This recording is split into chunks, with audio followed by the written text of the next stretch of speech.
Hello friends and family, you're welcome back to my channel. Thank you so much for the support. I really appreciate you all.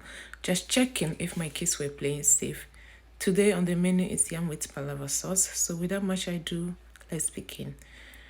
I wash my hands, or before cooking I wash my hands for roughly 20 seconds, which is recommended for washing hands to get them clean out of germs and dirt, especially this time of corona. After that, I will take you through the ingredients in English and in German in text form. We have pepper, we have eggs, we have tomato and paprika, we have vegetable broth and salt, we have palm oil.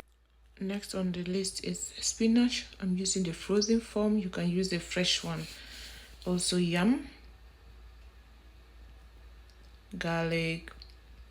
So let's begin. I begin by cleaning my ingredients or preparing my ingredients one after the other. Some you will not see the preparation in video because the video would have been too long to watch. So here I'm just cutting my onions to the shape I want, after which I put that aside. Then begin to ground my peppers, paprika and tomato together.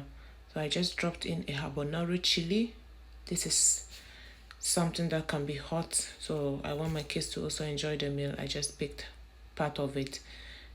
After that, I add garlic and also ground for some time. Then I begin to add my tomatoes. I deseeded my tomatoes. You can leave the seeds in if you want. Then I add my paprika.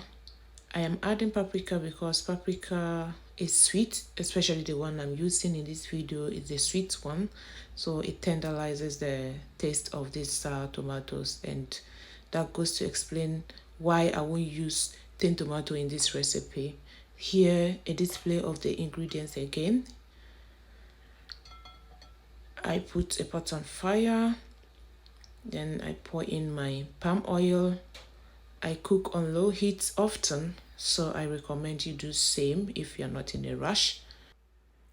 When the oil is hot, I put in my onions, but in the video my oil was not hot, definitely, because I thought my flame was high, but it was not. So when you put in the onions, you fry for 2 minutes or more if you wish, or even less. Then you stir that. Please, if you've not subscribed to my channel, please help me by hitting the subscribe button. Thank you. Here I am adding my ginger puree, which I didn't add to the list, sorry. Then I also stir that to infuse with the oil. I go ahead and add my grounded tomatoes and then stir that too. You can use tin tomatoes if you wish. I already said I am not using it. I cover with this for easy evaporation of water from my sauce. So I cook for roughly 10 minutes before I add my vegetable broth and salt. Then I stir that too to combine. Here you can see there's literally less water in my sauce. This is the right time to add my spinach, so I'm doing exactly that. I'm using the frozen ones.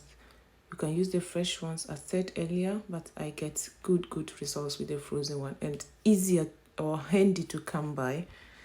Then I cover that with the lid and cook for 5 to 8 minutes. After that time, it should be able to thaw for easy stirring. So yeah, I'm stirring it so that the sauce will completely marry each other or incorporate with each other.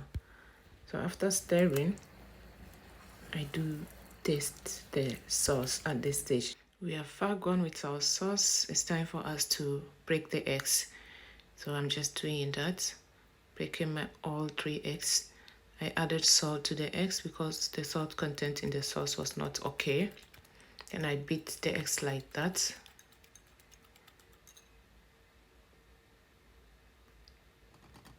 I will now pour this eggs on the sauce or over the sauce.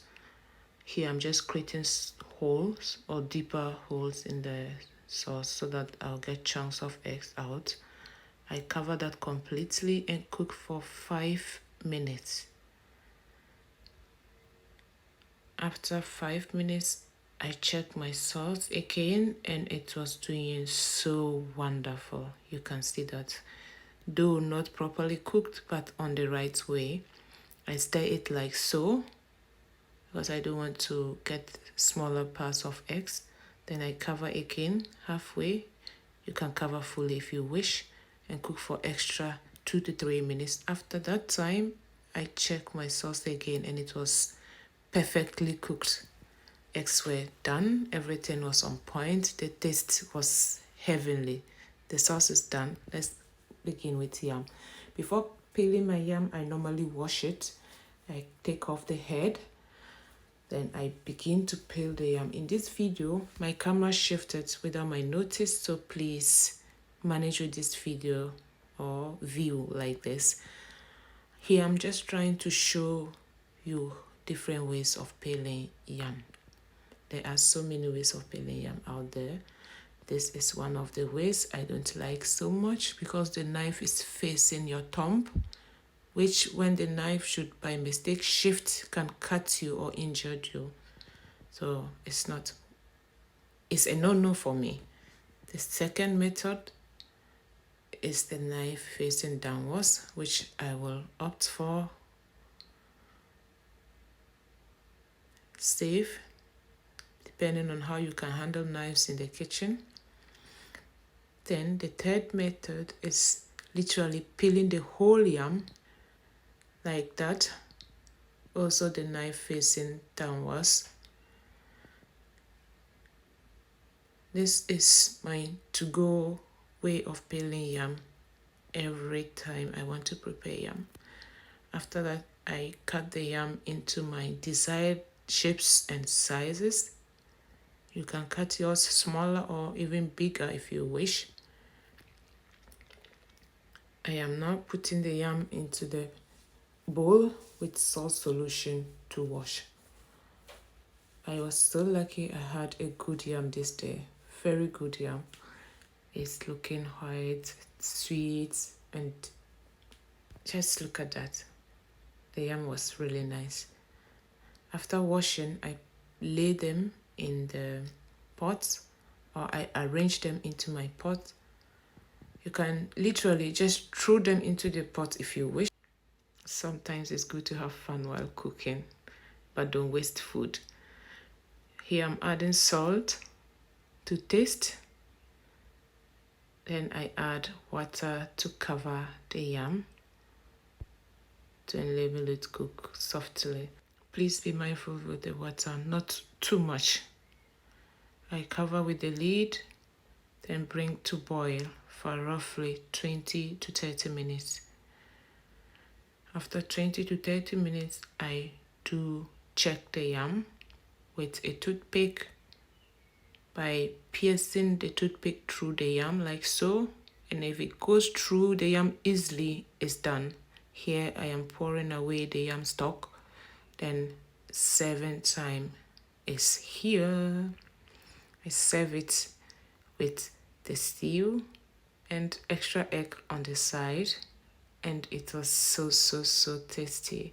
Thank you all so much for watching. If you've watched this video through to the end, God bless you. Stay tuned and keep the likes coming. Bye.